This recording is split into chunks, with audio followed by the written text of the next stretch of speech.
I'm really confused. You need to give me something here. What's making you depressed? His reaction made me briefly think of residential schools, but I wasn't really sure why.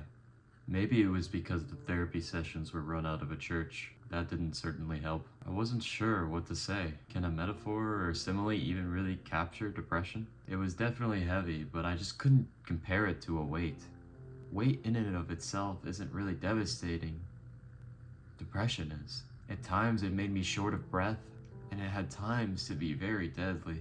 Was it really even like drowning? At least with others, you could see the flailing limbs of your body, and the splashing water showed really when you needed help. Depression could completely slip by, unnoticed, and dress itself up so normally.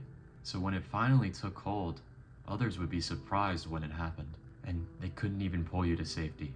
They'd stand there, good intentions all over on the front, but they'd be helpless. Empathetic, maybe, perhaps mute, or as in this particular case, I have a completely unqualified therapist. Angry, accusing, not that I can blame them. I've done the same thing.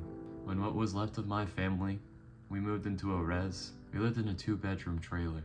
My sister and I had to stay in a smaller room, my 3 younger brothers in the master room. My parents had no bedroom.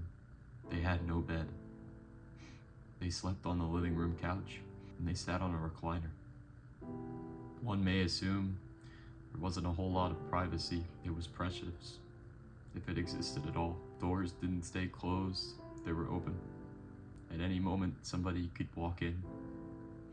At any moment, someone could barrel in, unannounced, unnoticed. There was no place for my mother to hide her illness. I'd mostly known her for having bipolar disorder, though she had been diagnosed and re-diagnosed so many times couldn't count. Postpartum depression, manic depression, schizophrenia. My mother had been recently diagnosed with schizoaffective disorder, which was a version of bipolar disorder with schizophrenic elements, or post-traumatic stress disorder, whichever one your doctor would have prescribed to you.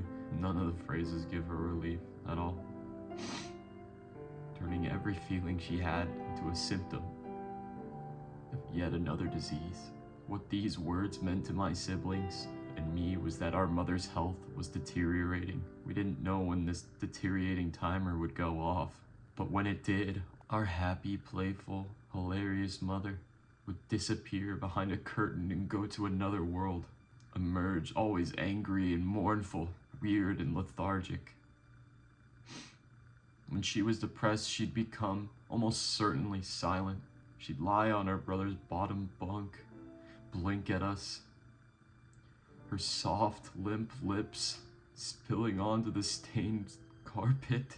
I'd sit on the floor beside her, smooth her hair, bottle red with gray moving side to side, and ask her what was wrong. She'd stay silent, but her face would transform, damp, swollen, and violet, as if the words she couldn't say were bubbling beneath her skin, burning her up from the inside.